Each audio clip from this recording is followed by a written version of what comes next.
Rizkiku sudah diatur, nanti juga datang sendiri. Perhatikan, datang seekor nyamuk. Jadi bukan cicaknya yang mendatangi nyamuk, nyamuknya yang datang. Jadi kalau Anda mau ikhtiar, Allah dekatkan rizkinya. Yang dituntut dari Anda itu ikhtiar, cicak aja dapat. Masa Anda enggak? Wa alaysa lil insan. Ingat, masih ingat kata-kata tadi di awal pembukaan kita?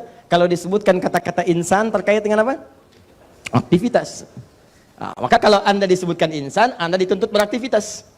Ya kan? Berusaha. Wa alaysa lil insani illa ma sa'a. Sa'a yas'a sa'yan. Artinya usaha. Ini. Kalau misal Anda umrah atau menunaikan haji misalnya, kemudian pertama datang, maka walaupun yang haji itu pasti pertama datang, kalau tamattu dia umrah dulu. Di umrah ini ada 3 yang paling utama selain niat ketika miqat dilakukan. Pertama tawaf, setelah tawaf apa? Sa'i. Setelah sa'i tahallul. Nah, sa'i itu kata benda, kata sifat asalnya dari kata sa'a yas'a sa'yan. Sa'a yas'a sa'yan. Apa artinya sa'i? Oh, sa'i itu artinya bukan lari-lari kecil. Kalau lari-lari kecil itu sa'i, lari-lari besar apa? Maraton. Bukan. Itu kuncinya saya kasih clue-nya tadi di Quran surah 53 ayat 39. Sa'a yas'a sa'yan. Usaha yang sungguh-sungguh, yang serius itu disebut dengan sa'i. Sa'i itu usaha yang serius, pencarian yang sungguh-sungguh. Jadi kalau Anda ingin dapatkan rizki kata Allah, silakan menyebar, cari usaha yang serius. Itu rumus pertama. Di Allah tebarkan rizki, 1, 2, 3, tebarkan. Kadang di tempat yang tidak kita singgahi di situ. Kalau Anda ingin mendapatnya, silakan menyebar. Makanya banyak Anda temukan ayat-ayat dalam Al-Quran meminta kita menyebar untuk mencari rizki. Misal, yang paling banyak berkahnya, paling banyak keutamaannya, paling banyak peluangnya hari Jumat. Jumat itu hari baik, banyak orang kumpul, tinggal Anda lihat di mana mereka berkumpul. Nah, ketika mereka kumpul, banyak kumpul, menyebar, kumpul. Setelah Anda tunaikan sholat Jumat, kata Allah, buka Quran surah Al-Jumu'ah, surah ke-62 itu. Ayat yang ke-10, paling kiri agak sedikit ke atas. فَإِذَا قُضِيَتِ الصَّلَاةُ فَانْتَشِرُوا فِي الْأَرْضِ. Kalau Anda sudah selesai Jumatan, kata Allah, lihat peluang. Maksud peluang di situ bukan cuma sekedar Jumatnya saja. Maksudnya kalau Jumat itu kan banyak orang. Habis Jumatan kan menyebar tuh, menyebar kemana-kemana, orang menyebar, keperluannya banyak. Ada yang lapar, ada yang pengen pakaian, ada yang pengen minuman, ada yang pengen macam-macam. Itu cuma contoh aja.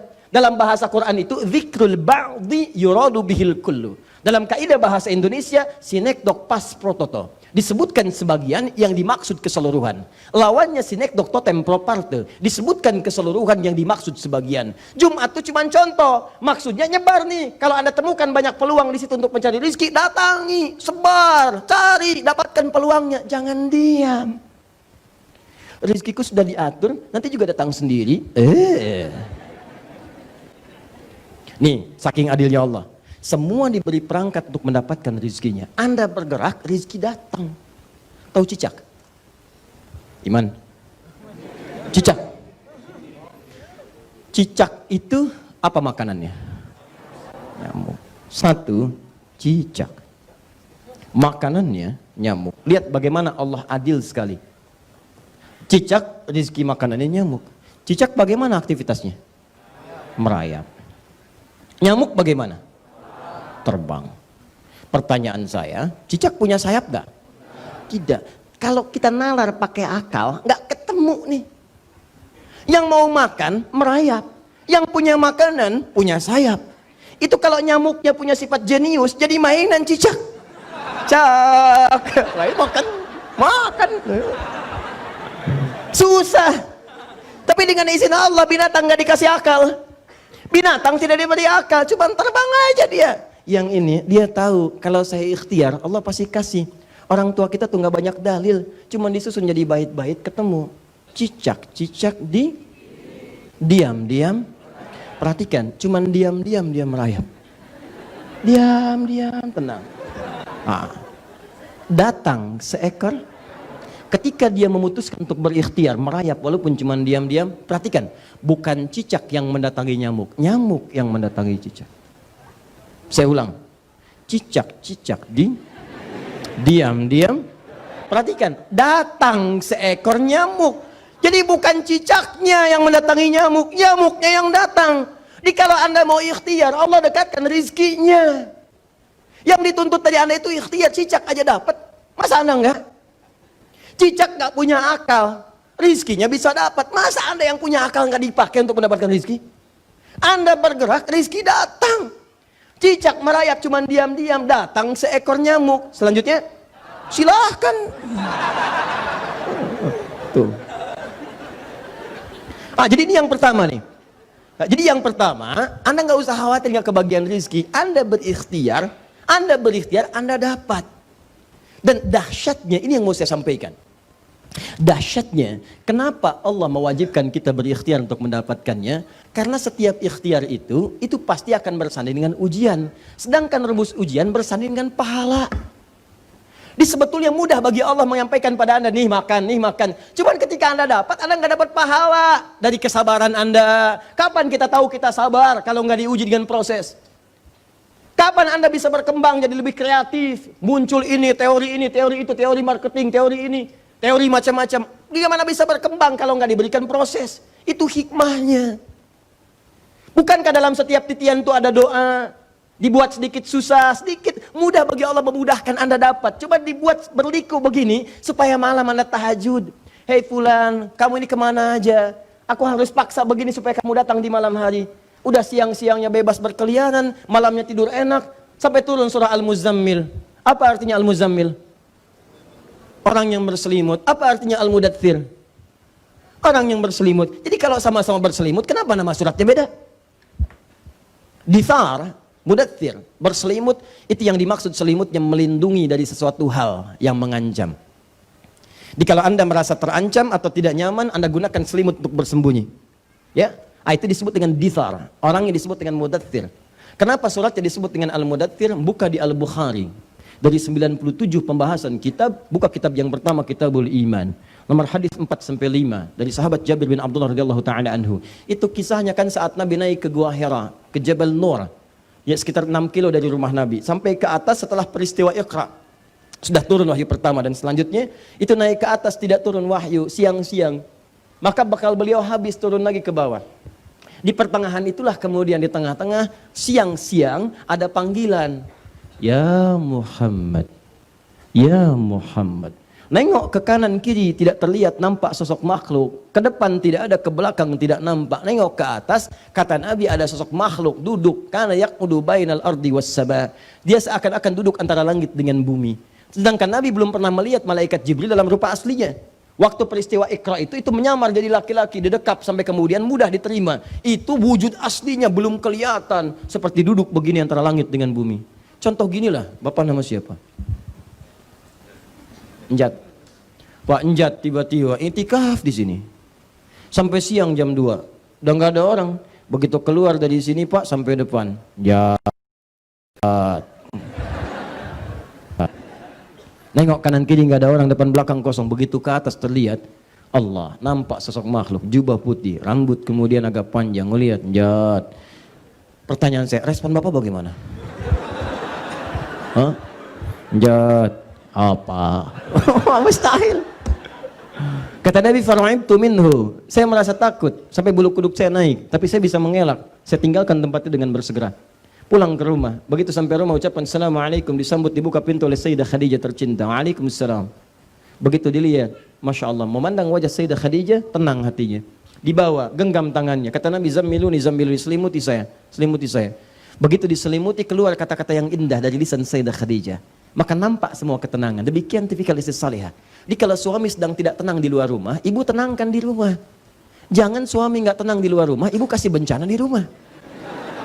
Itu yang bikin repot. Nah, secara singkat begitu sudah diselimuti, berlindung dari situ karena takut nanti melihat makhluk tadi, maka tiba-tiba kemudian sudah merasa tenang dengan perkataan Sayyidah Khadijah, turunlah kemudian wahyu, ya. Ya ayyuhal muddaththir, yang sedang berlindung di balik selimut itu. Nah, kadang-kadang kalau masih dalam dunia anak-anak itu, kalau Anda main-main kan dia sembunyi di balik selimut kan? Oh, baik selimut ini kan? Begitu dibuka, Assalamualaikum, kan? Itu yang disebut dengan mudaththir. Tapi kalau muzammil, itu artinya teman yang menyertai dengan sifat yang menyenangkan. Makanya ada zamil, teman, zamili, teman saya yang menemani saya, dia menyenangkan. Ya, kalau temannya kemudian dia dekat disebut dengan sahib. Kalau temannya dipercaya disebut dengan shadiq. Jelas ya? Lebih dipercaya lagi disebut dengan siddiq. Ya, teman Nabi sangat dipercaya, sangat membenarkan Nabi disebut dengan Abu Bakar As-Siddiq. Jadi kalau Anda punya teman, menyenangkan, enak, nyaman, zamil. Ada orang yang kadang malam-malam atau keadaan tertentu berlindung, bukan berlindung dari sesuatu yang mengancam, tapi ingin senang nyaman dengan selimut. Pakai selimut supaya enak tidurnya. Duh, kata Allah turun ayat, Quran surah ke-73 itu. Ya ayyuhal muzammil. Hei orang yang sedang enak-enakan dalam selimut itu. Qumil laila illa qalila. Ayo coba bangun malam. Nisfahu aw yunqus minhu qalila. Walaupun cuma sedikit. Au zid alaihi warattilil Qur'ana tartila. Atau tambah juga sedikit lagi, katanya pengen ke surga. Innalaka fin nahari sabhan tawila. Kamu ini aneh, katanya pengen ke surga. Surganya Firdaus, siang-siang sibuk beraktivitas, malam-malam begitu enak tidur dengan selimut. Cita-cita surga Firdaus lagi. Kamu ini gimana? Atau aku yang harus bagaimana? Inna nasyi'atal laili hiya asyaddu wat'a wa aqwamu qila. Bangunlah sedikit. Malam itu kalau kamu bangun, sentuhannya ke jiwa begitu dahsyat. Perkataannya mudah untuk diresapi. Itulah al-muzammil. Tapi yang mau saya katakan, rizki yang pertama, dia tidak akan pernah terungkap ketika Anda tidak berikhtiar mencarinya. Jadi pesan di Al-Quran cuma satu. Anda berikhtiar, Anda dapat. Ikhtiar aja. Dan kadang-kadang bukan berarti keluar langsung dapat, bukan.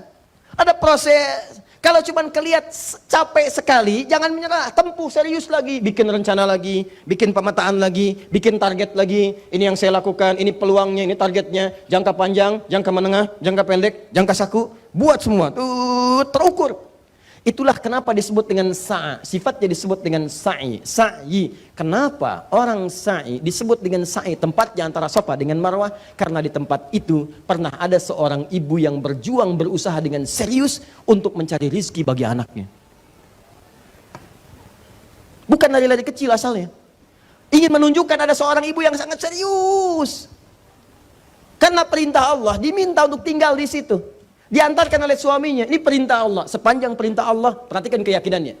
Perhatikan, ibu, kalau ibu tidak punya kekuatan semacam ini, tidak mudah menjalani kehidupan seperti apa yang digambarkan.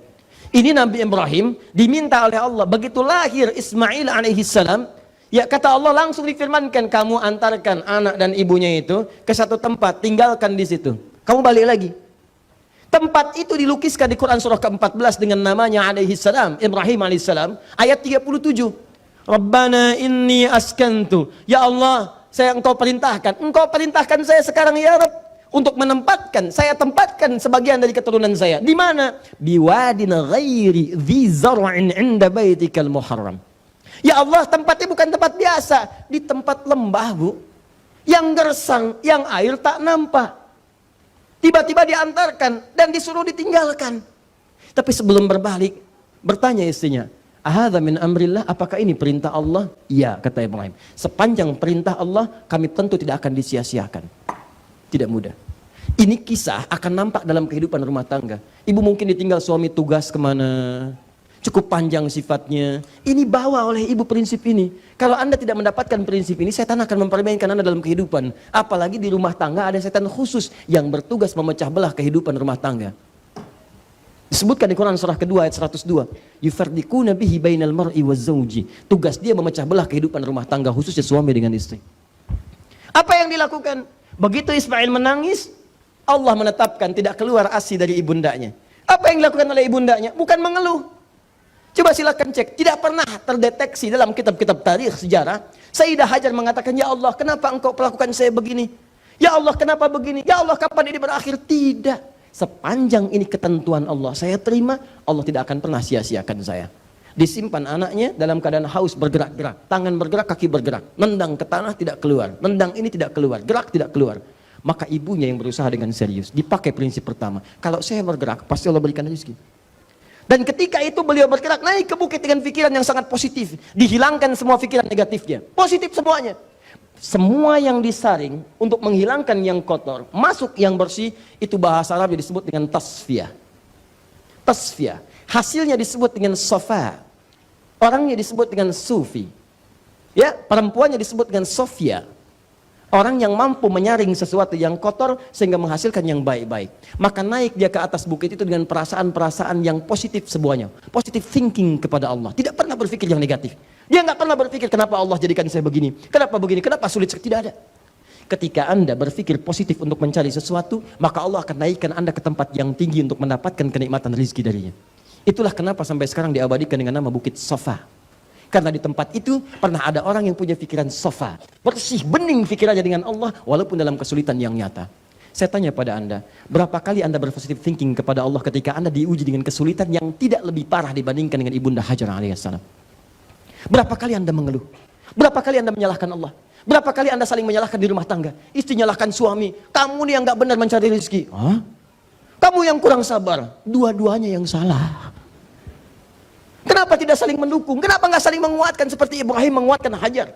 Seperti Hajar minta didoakan kepada Ibrahim, dukung. Karena rezeki itu kita terukur. Tapi Allah berikan ujian untuk menata kesabaran sehingga melahirkan pahala. Naik ke sofa. Begitu naik melihat di kejauhan, ada harapan yang sangat dalam untuk diraih. Harapan kuat yang ingin diraih disebut dengan marwah. Maka terlihat seperti oase, turun beliau, turun jalan. Begitu semakin dekat terlihat seperti oase. Ya, nampak dipercepat. Di situ sekarang digambarkan dengan simbol yang lampu hijau itu. Ya, Anda lewat situ berlari dari kecil. Kan? Yang perempuan dipercepat, walau tanpa berlari. Cepat. Sampai ke tengah-tengah ragu lagi. Tapi kemudian tempuh lagi. Ada, naik lagi ke atas. Begitu sampai sana ternyata itu semua bukan seperti yang diharapkan. Fata Morgana saja. Nggak ada oase. Balik lagi lihat seperti di sofa. Balik. Sampai 7 kali. Yang paling mengesankan, ketika sampai ke marwah itulah badai yang ke-7. 1 ke marwah, 2 ke sofa. 3 ke marwah, 4 ke sofa. 5 ke marwah, 6 ke sofa. 7 ke marwah. Ingat sa'i itu pasti 7 kali. Dimulai di sofa, berhentinya pasti di marwah. Jadi kalau ada yang berhenti di sofa, itu pasti yang pertama kemungkinan 6 kurang. Atau dia terlampau soleh 8 misal. Ya, tapi pasti berhentinya di marwah. Jelas ya? Berhenti di marwah. Yang paling dahsyat ketika berhenti di marwah, tiba-tiba anaknya tangisannya semakin keras. Kan? Dikejar, begitu dikejar ternyata hentakan kaki anak itu dari hentakannya keluar air. Kata ibunya, zam. Ibunya tidak mengatakan ijma atau ati. Kalau ijma cuma kumpul. Kalau zam bukan. Zam itu artinya kumpul jangan berhenti. Kumpul jangan berhenti. Kata ibunya zam. Kumpul jangan berhenti. Sampai hari ini air itu tidak pernah berhenti. Dan bukan hanya sekedar cukup untuk Ismail alaihissalam dan ibundanya alaihissalam, tapi untuk semua keturunannya bahkan sampai umat manusia kekinian. Berapa abad sudah terlewati?